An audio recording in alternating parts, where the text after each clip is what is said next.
असम के मुसलमान को बांग्लादेशी बोल के असम का मुसलमान का जो वजूद है वो वजूद आज हिमंता बिस्वा शर्मा मिटाना चाह रहा है। वो आज असम में आज 500 साल पुराना भी कब्र आप लोग खोदेंगे, उसमें जो हड्डी निकलेगा उसका डीएनए और हमारा डीएनए में एक ही डीएनए आएगा। और ऑलमोस्ट 10 लोगों को गोली लगा है जो अभी गुवाहाटी मेडिकल कॉलेज एंड अस्पताल में जीवन और मौत के बीच में जूझ रहा है। कुछ लोगों को अभी भी डिटेंशन कैंप में बंद करके रखा हुआ है, होल्डिंग कैंप में बंद करके रखा हुआ है। एनआरसी का पूरा देश का मुसलमान एनआरसी के विरोध किया, लेकिन असम का मुसलमान उसको सपोर्ट किया। पूरे इंडिया में आप सुन लीजिए 30 करोड़ लोग के पास जमीन नहीं है, 30 करोड़ के पास लोगों के पास जमीन है। क्या 30 करोड़ लोगों के ऊपर बुलडोजर चला देंगे? ये all BTC minority students union ABMSU Assam का one of the leading minority student organisation आज संसद के जो मानसून सेशन के पहले दिन नई दिल्ली के जंतर मंतर पर आए हुए हैं। Almost 400 ABMSU worker and leaders are present here.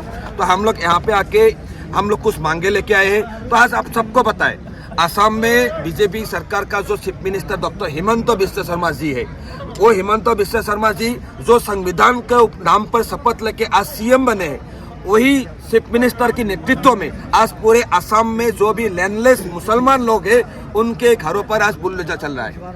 आज right to shelter constitutional guarantee है। आप सबको पता दे 1954 टू 2007 असम में ऑलमोस्ट 2.8 मिलियन बीघा लैंड मतलब इरोशन में नदी की कटाव में Brahmaputra and in its tributaries में जा चुके थे। तो उसमें लाखों फैमिलीज ने अपना घर नदी में चला गया। तो उसमें ज्यादातर क्या थे? मुसलमान फैमिलीज थे। आप सबको पता है असम का मुसलमान मेनली मतलब क्या कहते हैं, खेती में निर्भर करते। तो उन लोगों का जमीन नदी में चला गया। तो क्या हुआ बाद में? तो उन लोगों आज सालों से, कोई 100 सालों से, कोई 50 सालों से, 60 सालों से कोई सरकारी जमीन पर रह रहे थे। तो उन लोगों को जो लैंड का मतलब रिहेबिलिटेशन मिलना चाहिए वो कॉन्स्टिट्यूशनल गारंटी है। Being a welfare state the government is duty bound to provide shelter to every landless family. और कोई भी मतलब लोगों के पास जमीन नहीं है उनका ऐसे ही कोई घर तोड़ नहीं सकता है। ये इंडिया एक डेमोक्रेटिक देश है, वेलफेयर देश है, एक सेकुलर देश है। लेकिन हिमंता बिस्वा शर्मा जी क्या कर रहा है? आज असम के पूरे कोने में चुन चुन के जो भी लैंडलेस मुसलमान फैमिलीज आज सालों से, डेकेड से, 100 सालों से वो जमीन पर रह रहे थे, उन लोगों के घरों पर बुलडोजर चला रहा है। और उसको एक नैरेटिव क्रिएट किया जा रहा है कि डॉक्टर हिमंता बिस्वा शर्मा आज असम के बांग्लादेशी मुसलमान के ऊपर बुलडोजर चला रहा है। और ये नैरेटिव पूरे देश में भी चला रहा है। अब सबको पता होगा कि असम में डिमोलेशन चल रहा है। कौन का? वो जिसके ऊपर बुलडोजर चल रहा है वो लोग कोई बांग्लादेशी लोग नहीं है। उन लोग आज सालों से, 100 सालों से असम में रह रहे हैं। तो वो आज असम में आज 500 साल पुराना भी कब्र आप लोग खोदेंगे, उसमें जो हड्डी निकलेगा उसका डीएनए और हमारा डीएनए में एक ही डीएनए आएगा।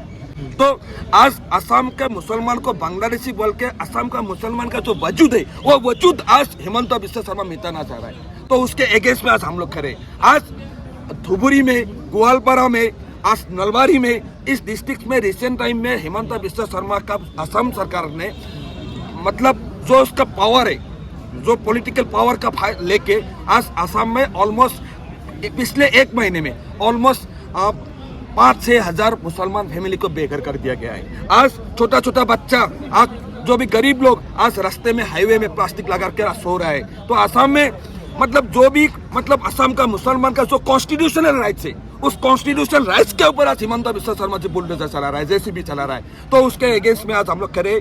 आज कुछ दिन पहले असम के ग्वालपारा डिस्ट्रिक्ट में साकवर अली नाम का एक लड़का को, एक यूथ को जिसका घर तोड़ दिया गया था, उसको असम पुलिस में उस एविक्शन के time without following the due process उसको सोफिस्टिकेटेड वेपन से गोली मार के मार दिया गया। और ऑलमोस्ट 10 लोगों को गोली लगा है जो अभी गुवाहाटी मेडिकल कॉलेज एंड अस्पताल में जीवन और मौत के बीच में जूझ रहा है। तो एक कैसा चल रहा है असम में, टोटली एक मतलब अनरेस्ट सिचुएशन, एक सिविक क्राइसिस असम में क्रिएट किया जा रहा है, specially against the Muslim people. और इस मुस्लिम को लेकर एक नैरेटिव क्रिएट किया जा रहा है जो हिमंता बिस्वा शर्मा एक ठोस कदम उठा रहे बांग्लादेश से। लेकिन अगर सरकारी जमीन पर कब्जा किया तो खाली तो करना पड़ेगा ना, मुख्यमंत्री कह रहे हैं। इंडिया क्या है? वेलफेयर स्टेट है। तो जिस फैमिली के पास जमीन नहीं है, उस फैमिली का आज सरकारी जमीन में रह रहा है, उसका घर बुलडोजर से तोड़ दिया जा रहा है, लेकिन वो फैमिली कहाँ जाएगा? वो फैमिली हिमंत बिस्वा शर्मा को वोट दिया है या नहीं दिया है वो अलग बात है, लेकिन हिमंत बिस्वा शर्मा उस फैमिली का भी चीफ मिनिस्टर है, and he is duty bound to provide shelter and land to every shelterless and landless people of the of Assam, and this is he is duty bound by the Constitution of India. Under which law you are saying that he is duty bound to provide the shelter? This is Indian Constitution. We the people of India. Which law? I'm asking No, specifically what which law? you are saying, I am just saying, Assam Article 21 Constitution. Article 21 of the Indian Constitution. What is they said? They said the right to shelter is a constitution guarantee. Article 21. No, what I am saying. This is I am saying about constitution. I am talking about fundamental right. So fundamental right. No, Fundamental right and constitutional right are different things. No. What I am saying, this is fundamental right. You Yes. cannot override the fundamental right with any other law. Yeah, Article 21. You cannot override Article 21 by any other law. This is what I am saying. This is said by the Supreme Court. Even Article 19 cannot override Article 21. Recently, Supreme Court has said. So what I am saying, the Assam is being a erosion affected state. तो वहाँ पे जो भी मुसलमान लोग हैं, उस मुसलमान लोगों को ऊपर जो भी आज मतलब बुलडोजर चल रहा है, इनजस्टिस चल रहा है, तो उसके ऊपर जो भी आज अत्याचार हो रहा है वो जल्द से जल्द बंद होना चाहिए, क्योंकि हम लोग कोई बाहरी नहीं है। आज हम लोग यहाँ पे सालों से सदियों से यहाँ पे रह रहे हैं और इस देश का फ्रीडम मूवमेंट में भी हमारा हिस्सा है। तो आज असम में जो भी बुलडोजर आज चल रहा है, जो भी लैंडलेस लोगों के अगेंस्ट में जो एविक्शन डिमोलिशन चल रहा है वो जल्द से जल्द बंद होना चाहिए। जो हजारों फैमिली बेघर हो गया है, जिसके घर पे बुलडोजर चला गया, उन लोग को रिहेबिलिट मिलना चाहिए। और असम में जितना भी लैंडलेस लोग हैं और नॉट ओनली मुस्लिम्स, वहाँ पे ट्राइबल लोगों को भी एविक्शन किया जा रहा है। अब सुनिए मेरा बात, ट्राइबल लोगों के ऊपर भी बुलडोजर चला रहा है। असम में ऐसे बहुत सारे फैमिलीज है गुवाहाटी के आसपास, उन लोगों का घर तोड़ दिया गया है। वो लोग आज लैंडलेस है, शेल्टरलेस है, और उसके से 20 में से चुन के मुसलमान को आज बांग्लादेशी बोल के स्टेटलेस बनाना चाह रहा है।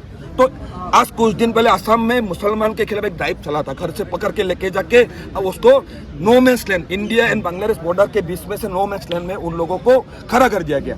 तो जब पूरा नेशनली उसका न्यूज बजा तो उसको फिर पकड़ के लेके घर में डाल दिया। कुछ लोगों को अभी भी डिटेंशन कैंप में बंद करके रखा हुआ है, होल्डिंग कैंप में बंद करके रखा हुआ है। एनआरसी का काम, पूरा देश का मुसलमान एनआरसी के विरोध किया, लेकिन असम का मुसलमान उसका सपोर्ट किया। क्यों किया? क्योंकि आज दशकों से असम का मुसलमान के ऊपर बांग्लादेशी के ऊपर एक मतलब अत्याचार हो रहा था। हमको पता है कि we are genuine Indian citizen, हमारे पास डॉक्यूमेंट्स है। तो हम लोगों ने बोला एक बार के लिए खत्म, एनआरसी पे हम लोग हिस्सा लेंगे। एनआरसी का लिस्ट फाइनल लिस्ट 2019 31 अगस्त को निकला, तो उसमें 19 लाख लोगों का बाद है, उसमें मैक्सिमम 5 लाख मुसलमान का नाम बाहर है, तो उसमें भी ज्यादातर इंडियन लोग है। तो एनआरसी का काम जब देखा कि उसमें सब मुसलमान का नाम आ गया, तो अब एनआरसी का काम भी रोक के रखा हुआ है। मतलब सुप्रीम कोर्ट का ऑर्डर को ओवरराइड करके अभी तक एनआरसी का काम रुका हुआ है। तो आज हम लोग यहाँ से मांग करते हैं, जिन लोगों के ऊपर आज एनआरसी का नाम आ गया, उन लोग को नेशनल आइडेंटिटी कार्ड मिलना चाहिए। जिसका नाम एनआरसी से बाहर है उनको, उनके लिए जो अपील प्रोसेस है according to the citizenship act 1955, उन लोगों को अपील प्रोसेस शुरू करना चाहिए। और असम में जो भी